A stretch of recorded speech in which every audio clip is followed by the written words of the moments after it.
जय हिंद दोस्तों। पिछले क्लास में हम लोगों ने टिश्यू के बारे में पढ़ रहे थे कि टिश्यू क्या होता है। तो टिश्यू का डिफिनेशन होता है the group of similar cell. The group of similar cell, उसी को हम लोग क्या बोलते हैं, टिश्यू। मान लीजिए हमारे बॉडी में एक सेल है, ये सब सेल है, और हम लोग जानते हैं कि सेल का कोई शेप एंड साइज नहीं होता है। ये सब क्या है, सब सेल है, अलग अलग प्रकार का सेल है, ये सब सेल है। और एक ये है, तो हमारा डिफिनेशन बोल रहा है group of similar cell. Similar cell कौन हो सकता है, ब्लैक वाले को हम यहाँ बना लेते हैं, ये भी एक ग्रुप ऑफ सेल ही है। रेड वाले को यहाँ बना लेते हैं, ये सब ग्रुप ऑफ क्या है, सिमिलर सेल है। और ब्लू वाले को यहाँ बना लेते हैं। तो यही बोल रहा है, डिफिनेशन बोल रहा है the group of similar cell. हमारे बॉडी में जो सिमिलर सेल होता है उसके ग्रुप को क्या बोलते हैं, टिश्यू। इसमें हमारे बॉडी में तो बहुत सारा सेल था। मान लीजिए कि बस समझाने के लिए लिखे हैं, रेड मार्कर से रेड है, ब्लैक है, ब्लू है, लेकिन अब हम इस सब को क्या कर दिए, इकट्ठा कर दिए। ब्लैक वाले सेल को अलग कर दिए, रेड वाले सेल को अलग कर दिए, और ब्लू वाले सेल को अलग कर दिए, और यही सब का जो सिमिलर ग्रुप है उसी को हम लोग क्या बोलते हैं, टिश्यू। यही हमारा टिश्यू। जब बहुत सारा सिमिलर सेल का ग्रुप मिलता है तो हमारा क्या बनता है, टिश्यू। अच्छा, बहुत सारे टिश्यू का ग्रुप मिलेगा तो टिश्यू सिस्टम बनेगा। जब बहुत सारा टिश्यू सिस्टम मिलेगा तो फिर क्या बनेगा हमारा, ऑर्गेन। फिर उसके बाद बनेगा ऑर्गेन, ऑर्गेन सिस्टम बनेगा। तब जाके हमारा एक कंप्लीट बॉडी का निर्माण होता है, यही हमारा टिश्यू। तो हम बोल सकते हैं कि हमारे बॉडी का जो निर्माण होता है उसमें सेकेंड स्टेज कौन सा होता है, टिश्यू होता है। लेकिन टिश्यू से पहले क्या होता है, सेल होता है। सिमिलर सेल जब बनता है, उसका ग्रुप जब मिलता है, तब किसका निर्माण होता है, टिश्यू का निर्माण होता है। फिर हम बताए थे कि जो फादर ऑफ टिश्यू है, जिसका खोज कौन किया था, जेवियर बिचैट किया था, और स्टडी ऑफ टिश्यू को बोलते हैं हिस्टोलॉजी। फिर हम आगे देखे थे कि टिश्यू का प्रकार होता है, तो टिश्यू का कितना प्रकार होता है, मेनली चार होता है, connective tissue, muscular tissue, nervous tissue, और एक क्या होता है, कोलमिनार टिश्यू होता है। ये हमारा चार टाइप्स था। फिर देखे थे, सॉरी, एपिथेलियल, एपिथेलियल था। फिर एपिथेलियल का भी दो टाइप्स बताए थे हम। और एपिथेलियल में कौन था, सिंपल था, फिर एक था कॉम्प्लेक्स, जिसको कंपाउंड भी बोलते हैं। तो एक सिंपल का भी चार टाइप्स था, कोलमिनार था, क्यूबाइडल था, स्ट्रिफाइड था, और एक सिंपल एपिथेलियल जिसको बोलते हैं। और सिंपल का क्या मतलब होता था, वहां जो tissue single layer of cell से मिलकर बनता है उसी को बोलते हैं सिंपल, सिंपल एपिथेलियम। और कंपाउंड में जो एक या बहुत सारे जो सेल का लेयर मिलकर बना होता है उसको बोलते हैं कंपाउंड। अब हम लोग आगे देख लेते हैं दूसरा टाइप्स, इसका दूसरा टाइप्स। तो ये सब समझ लिया टिश्यू का डिफिनेशन। तो दूसरा टाइप देखते हैं चारों में से, जैसे इसका चार टाइप्स था ना, चार टाइप कौन कौन था, एक बार लिखिए ना। चारों टाइप था हमारे टिश्यू का, चार टाइप्स मेन। कौन कौन था, एक था मस्कुलर टिश्यू, या सबसे पहले लिखिए एपिथेलियल था, एपिथेलियल टिश्यू था। दूसरा हम लोग बोल सकते हैं कि connective tissue, connective tissue. Third हम लोग बोल सकते हैं मस्कुलर टिश्यू, और फोर्थ बोल सकते हैं हम लोग एपिथेलियल हो गया, कनेक्टिव नर्वस टिश्यू। जिसमें से हम लोगों ने उस दिन एपिथेलियल के बारे में पढ़ लिया था। आज हम लोग पढ़ेंगे कनेक्टिव टिश्यू के बारे में, कनेक्टिव टिश्यू क्या होता है। तो देख लेते हैं कनेक्टिव टिश्यू क्या होता है। दो नंबर में डालेंगे कनेक्टिव टिश्यू। नाम से ही पता चल रहा है, जो हमारी बॉडी को कनेक्ट करने का काम करता है। तो इसका लिखेंगे, first point, it is found most abundant, मतलब हमारे बॉडी में, बॉडी में सबसे ज्यादा पाया जाने वाला टिश्यू है। काम इसका क्या है, वर्क इसका क्या है, transport, transportation, transportation, and connects our body parts, connects our body, body parts. ठीक है, तो देख लेते हैं कि जो कनेक्टिव टिश्यू होता है क्या होता है। ये हमारे शरीर में सबसे ज्यादा पाया जाने वाला टिश्यू है, और इसका काम क्या होता है कि ट्रांसपोर्टेशन और हमारे बॉडी को एक दूसरे से कनेक्ट करता है। ये हमारा कनेक्टिव टिश्यू। अच्छा, एक और पॉइंट इसमें छूट रहा है कि इसका जो more inter intercellular space, intercellular space इसका ज्यादा होता है, लेकिन एपिथेलियल में इंटरसेलुलर स्पेस कम था कि ज्यादा, बहुत कम था। लेकिन ये कनेक्टिव टिश्यू में इसका इंटरसेलुलर स्पेस ज्यादा होता है। इंटरसेलुलर स्पेस देखिए किसको बोलते हैं, मान लीजिए कि हमारा सेल है, मान लीजिए ग्रुप ऑफ सेल है, इंटरसेलुलर स्पेस उस स्पेस को बोलते हैं। दो या तीन सेल के जो बीच का जो दूरी होता है उसी को बोलते हैं इंटरसेलुलर स्पेस। मान लीजिए कि देखिए एक यहाँ पे सेल है और एक यहाँ पे सेल है, तो इन दोनों के जो बीच का स्पेस होता है उसी को बोलते हैं इंटरसेलुलर स्पेस। हम लोग मैटर में पढ़ते हैं कि मॉलिक्यूलर स्पेस, मॉलिक्यूलर स्पेस किसको कहते हैं, जब दो पार्टिकल के बीच के जगह को हम लोग बोलते हैं मॉलिक्यूलर स्पेस। सेम वैसे ही है इंटरसेलुलर, इंटर सेल के बीच का वाला जगह है उसी को बोलते हैं इंटर सेलुलर स्पेस। ये बोल रहा है कनेक्टिव टिश्यू में इंटर सेलुलर स्पेस क्या होता है, बहुत ज्यादा होता है। मान लीजिए एक सेल यहाँ और एक जितना इंटर सेलुलर स्पेस है इसका, लेकिन एपिथेलियल में क्या होता है इंटर सेलुलर स्पेस बहुत ही कम होता है या तो ना के बराबर होता है। तो ये हमारा इंटर सेलुलर स्पेस जो कि कनेक्टिव टिश्यू में ज्यादा होता है। अब आगे देख लेते हैं कनेक्टिव टिश्यू का भी 4 पार्ट्स होता है, इसको निकाल लेते हैं। ये कनेक्टिव टिश्यू का भी 4 पार्ट होता है। 4 पार्ट कौन कौन है, सबसे पहला है हमारा ब्लड। इसका टाइप्स है कि आखिर ये कनेक्टिव टिश्यू इसको कौन कराता है, तो ब्लड हमारे बॉडी को कनेक्ट करने का काम करता है कि नहीं, बिल्कुल करता है। इसको मान लेते हैं ए, बी में मान लेते हैं बोन, ये भी हमारे बॉडी को कनेक्ट करता है। सी में मान लेते हैं कार्टिलेज, कार्टिलेज, और डी में मान लेते हैं, 4 नंबर में मान लेते हैं ब्लड हो गया, बोन हो गया, कार्टिलेज हो गया, और एक क्या बच रहा है एडिपोज, एडिपोज। ये हमारा कनेक्टिव टिश्यू का टाइप्स। सबसे पहला कौन है, ब्लड, बोन, कार्टिलेज और एडिपोज। अब इन सब का हम लोग एक करके फंक्शन देख लेंगे कि ब्लड का क्या काम है। तो सबसे पहले हम लोग ब्लड के बारे में देखेंगे कि आखिर ब्लड होता क्या है। ब्लड ये तो सबको पता है, ये जो है कनेक्टिव टिश्यू का, यानी ये भी बॉडी को कनेक्ट करता है। ये इट इज ए लिक्विड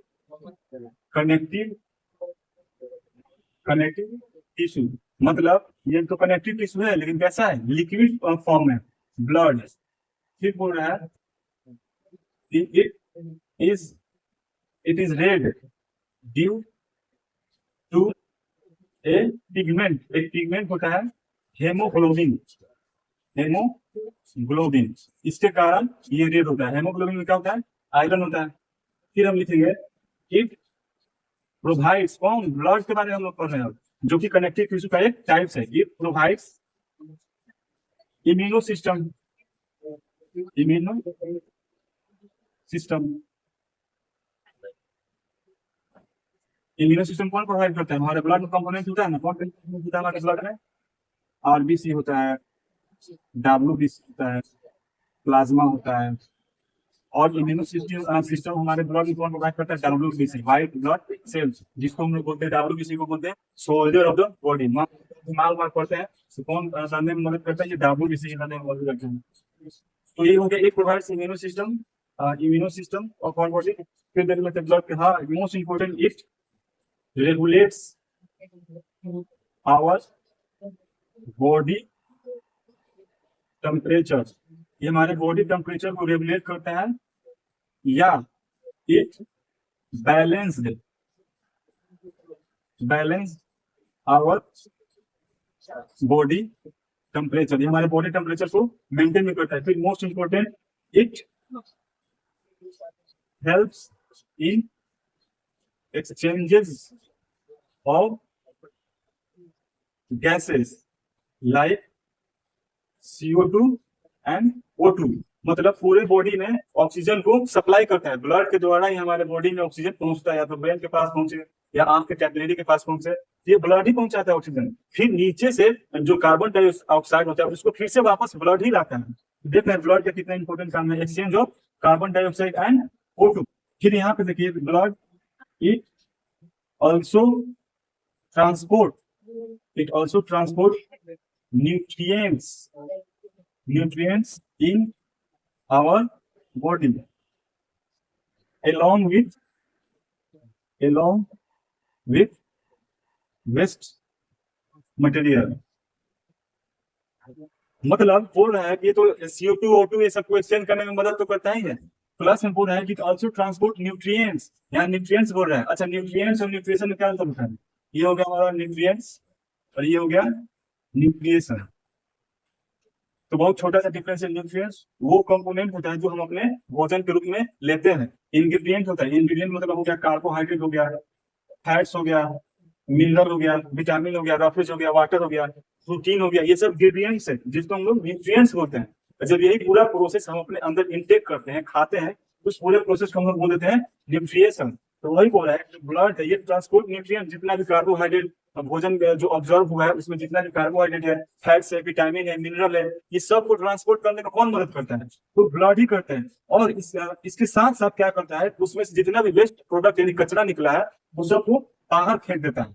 बाहर फेंकने में भी मदद करता है कौन? ब्लड, जो किसका टाइप है? कनेक्टिव टिश्यू का टाइप है। तो ये हमारे बॉडी में ब्लड का इतना काम है।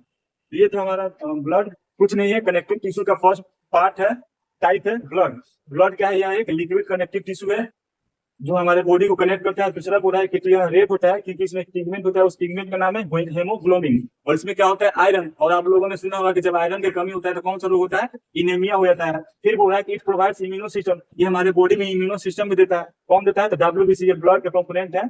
RBC red blood cell, white blood cell और प्लाज्मा, फिर उसमें प्लेटलेट्स, ये सब आते रहता है। तो इम्यूनो सिस्टम ब्लड का कंपोनेंट है, WBC ये प्रोवाइड करता है। ये तो कौन सा टाइप है? पार्ट ये ब्लड का है। और ब्लड किसका टाइप है? कनेक्टिव टिश्यू का है। फिर बोल रहा है it regulates our body temperature, ये हमारे बॉडी टेम्परेचर को रेगुलेट करता है, ये तो मेंटेन करता है और बैलेंस करता है ब्लड। फिर बोल रहा है कि it helps in exchanges of more, ये दोनों मोस्ट इंपोर्टेंट है। ये हमारे बॉडी में गैसेस का एक्सचेंज करता है, मतलब CO2 को फिर से ऊपर लाएगा और जितना भी O2 यानी हम लोग ऑक्सीजन लिए हैं, ये हर एक बॉडी पार्ट्स में यानी हर एक बॉडी पार्ट्स के कोना कोना तक पहुंचाने का काम करता है। ऑक्सीजन पहुंचाने का काम करता है कौन? ब्लड। फिर बोल रहा है it also transport nutrients, nutrients मतलब यही carbohydrate, fats, minerals, vitamin, protein, roughage, water, ये सब को ट्रांसपोर्ट करने में मदद कौन करता है? ब्लड। और इसके साथ साथ जितना भी इसके साथ कचरा निकला है या वेस्ट प्रोडक्ट बना है तो सबको ट्रांसपोर्ट करने में मदद कौन करता है? ब्लड। ये था हमारा ब्लड। अब दूसरा देख लेते हैं बोन्स या कार्टिलेज के बारे में। ये फर्स्ट टाइप था कनेक्टिव टिश्यू का।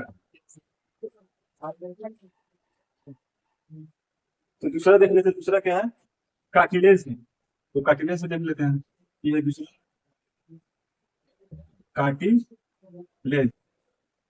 It is also a connective tissue. ये भी क्या है? कनेक्टिव टिश्यू है। फिर लिखेंगे it is soft and flexible, मतलब ये जो मुलायम होता है और एक लचीला टाइप होता है। It is found between the knee cap, ये कहाँ पाया जाता है? Knee cap and the tip of the bone, मतलब एग्जांपल हो गया टीप ऑफ द बोन, मतलब हो गया हमारा ईयर पिन्ना, नोज हो गया, ये सब। और देख लेते कुछ पॉइंट्स तो कार्टिलेज के बारे में। हाँ, फिर ये जो है यह रिंग्स ऑफ ट्रकिया में भी पाया जाता है। देखिए रिंग, अब कार्टिलेज के बारे में देख लेते हैं। तो ये भी क्या है? कनेक्टिव टिश्यू है, हमारे बॉडी को कनेक्ट करता है किसी से। फिर बोल रहा है कि इसका जो मोस्ट इंपोर्टेंट पॉइंट यही है कि इट इज सॉफ्ट, ये हड्डी की तरह, ये बोन के तरह हार्ड नहीं होता है। ये क्या होता है? सॉफ्ट होता है और फ्लेक्सिबल होता है। जब हम लोग का स्टेज होता है फ्यूटस वाला जो अवस्था होता है, फ्यूटस जो रिप्रोडक्शन का एक चैप्टर है, फ्यूटस वाले अवस्था में हम लोग का जो बॉडी होता है वो पूरा कार्टिलेज ही होता है, हड्डी नहीं होता है, पूरा कार्टिलेज ही होता है। मतलब वो जो बोन होता है पूरा तरीके से सॉफ्ट होता है और फ्लेक्सिबल होता है, लचीला होता है। कौन? कार्टिलेज। फिर बोल रहा है इसका third point, it is found between, ये कहाँ पाया जाता है? Knee cap. अच्छा, नी कैप के बीच में एक लिक्विड होता है जिसको बोलते हैं साइनोवियल लिक्विड, साइनोवियल लिक्विड। तो नी कैप के बीच में होता है। नी कैप जैसे कि क्या बोलते हैं इसको? घुटना। घुटना मान लीजिए कि यहाँ पे हड्डी है, यहाँ हमारा मान लीजिए यहाँ हड्डी है और एक यहाँ हड्डी है। इसके बीच में जो बोन है ना, इसके बीच में जो बोन्स है, बोन्स तो नहीं बोलेंगे, टिश्यू है, वही क्या है? कार्टिलेज। ये क्या करता है? इस दोनों बोन के यानी ऊपर वाले और नीचे वाले बोन के घर्षण से बचाता है। कौन कार्टिलेज एक सॉकर की तरह प्रोवाइड करता है कार्टिलेज इन दोनों हड्डी के बीच में। अच्छा, यहाँ पे एक और लिक्विड होता है जिसको बोलते हैं साइनोवियल लिक्विड। ये क्या करता है, या तो कार्टिलेज, ये दोनों होता है, ये दोनों जो है मिलकर एक लुब्रिकेंट की तरह काम करता है ताकि ये जो बोन्स है एक दूसरे के ऊपर आसानी से फिसल सके, हम लोग चल सके। और यही जब दोनों खत्म हो जाता है, कार्टिलेज खत्म हो जाएगा, ये साइनोवियल लिक्विड खत्म हो जाएगा, तो हमारा हड्डी जो है पूरा हड्डी में क्या हो जाता है, पेन होने लगता है या आवाज करने लगता है, पट पट आवाज करने लगता है। यही जब दोनों खत्म होता है, जिसमें लगता है जैसे खत्म हो जाता है, तो साइनोवियल लिक्विड खत्म हो जाता है तो आवाज करने लगता है। कैसे दरवाजा का जब मोबिल खत्म हो जाता है चो चो आवाज करता है, वैसे ही इस हड्डी के बीच में अगर कार्टिलेज नहीं रहेगा और साइनोवियल लिक्विड नहीं रहेगा तो ये भी एकदम वैसा एकदम चोन चोन आवाज करेगा। ये तो हमारा कार्टिलेज। फिर बोल रहा है, ये तो हो गया नी कैप के बीच में होता है। फिर बोल रहा है कि टिप ऑफ द बोन, जहां जहां हड्डी होगा उसके नोक पे क्या मिलेगा, कार्टिलेज। मान लीजिए नाक है, ये नाक जो है ना पूरा आगे वाला है, पूरा कार्टिलेज का बना है। यहाँ से आप तोड़ दीजिए किसी का हाथ, जब इसके नोक पे देखिएगा तो क्या मिलेगा, कार्टिलेज ही मिलेगा। तो ये पॉइंट ही याद रखिए कि कार्टिलेज हमेशा हड्डी के नोक पे ही मिलता है। जैसे कि ईयर पिन्ना, ये बाहर वाला जो पूरा ये सब कार्टिलेज से बना है, देखिए पूरा सॉफ्ट है, हड्डी का ही फॉर्म है, लेकिन क्या चाहिए, बहुत ही सॉफ्ट एंड फ्लेक्सिबल है, नोज पे मिलता है। फिर बोला है कि रिंग्स ऑफ ट्रैकिया में मिलता है। रिंग्स ऑफ ट्रैकिया ये लंग्स वाला है, फिर मान लीजिए जैसे डिवाइड हो जाता है ना, तीसरा कैसे होता है, पाइप की तरह, ये कार्टिलेज गोल गोल जो होता है लंग्स में, ये कार्टिलेज क्या करता है, इस ट्रैकिया को यानी इस रिंग पाइप को खड़ा होने में मदद करता है कार्टिलेज। ये क्लियर है कार्टिलेज। अब आगे देख लेते हैं बोन।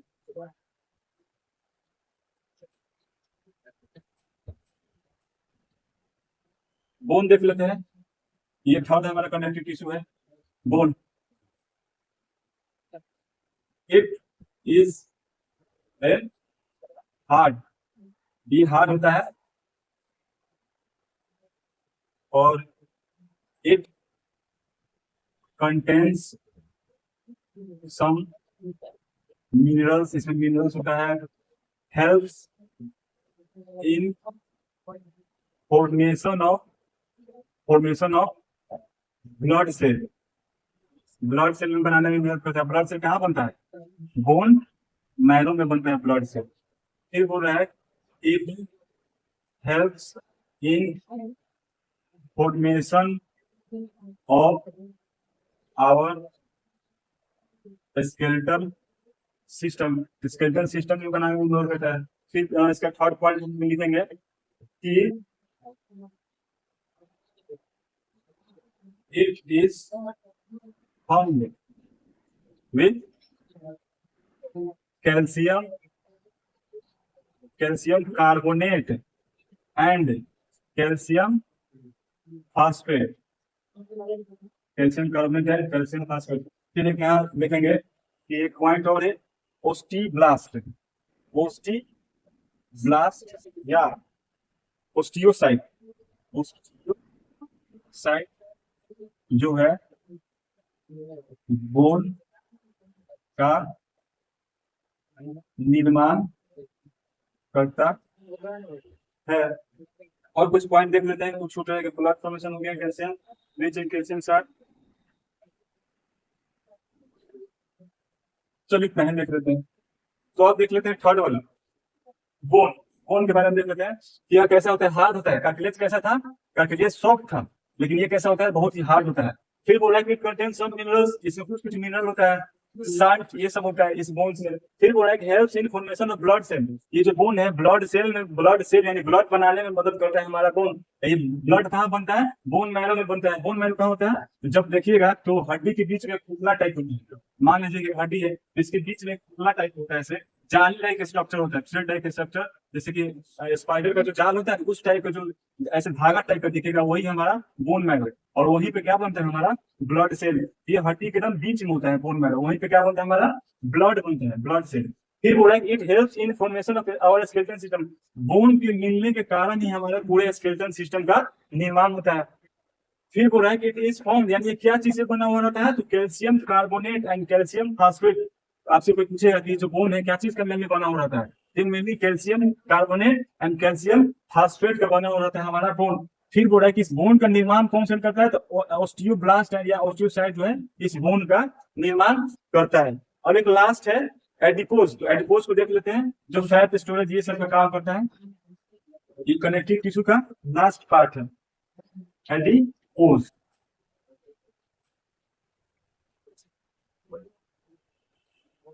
देख लेते हैं एडिपोज टिश्यू।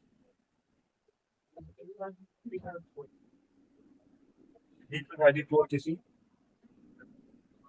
एडी एडिपो एडिपोसाइड से इसका निर्माण करता है। फिर लिखेंगे वर्क इसका क्या है, फैट स्टोरेज। जो घी मक्खन बटर ये सब खाते हैं तो इसमें क्या होता है, सबसे ज्यादा फैट होता है, न्यूट्रिएंट फूड होता है। कार्बोहाइड्रेट भी एनर्जी देता है, ये भी एनर्जी देता है, लेकिन कार्बोहाइड्रेट के मुकाबले फैट थोड़ा ज्यादा एनर्जी देता है। और ये कहाँ मिलता है, फैट बटर चीज पनीर ये सब होता है। इसमें से जो फैट निकलता है तो स्टोरेज का काम कौन करता है, एडिपोज टिश्यू और फैट स्टोरेज। फिर देख लेंगे दूसरा पॉइंट, ये जो है found found in found liver and skin layer, skin layer. तो चलिए इसका इतना ही पॉइंट है। तो लास्ट था कनेक्टिव टिश्यू का लास्ट टाइप था जिसको बोलते हैं एडिपोज टिश्यू। इसका जो निर्माण होता है, एडिपोज टिश्यू का निर्माण कौन करता है, तो एडिपोसाइट सेल इसका निर्माण करता है। जैसे कि ब्लड का सॉरी बोन का निर्माण कौन किया था, ऑडियोब्लास्ट किया था, वैसे ही एडिपोज टिश्यू का निर्माण कौन करता है, एडिपोसाइट सेल। इसका काम देखिए मोस्ट इंपोर्टेंट है, फैट स्टोरेज का काम करता है एडिपोज टिश्यू। कहाँ मिल रहा है, तो लीवर में मिलेगा या फिर स्किन के ऊपर जो लेयर होता है उसमें मिलता है हमारा कौन सा टिश्यू, एडिपोज टिश्यू। तो बस आज के लिए इतना ही। नेक्स्ट क्लास में हम लोग इसका ही टाइप्स कंटिन्यू करेंगे, मस्कुलर टिश्यू हो गया या कनेक्टिव हो गया, मतलब इसको ही आगे कंटिन्यू करेंगे। तो तब तक के लिए जय हिंद। अगर आपको कोई भी डाउट होता है कमेंट सेक्शन में पूछिए, हम लोग आपके डाउट को यहाँ पे हाईलाइट करेंगे। जय हिंद और like share and subscribe this channel.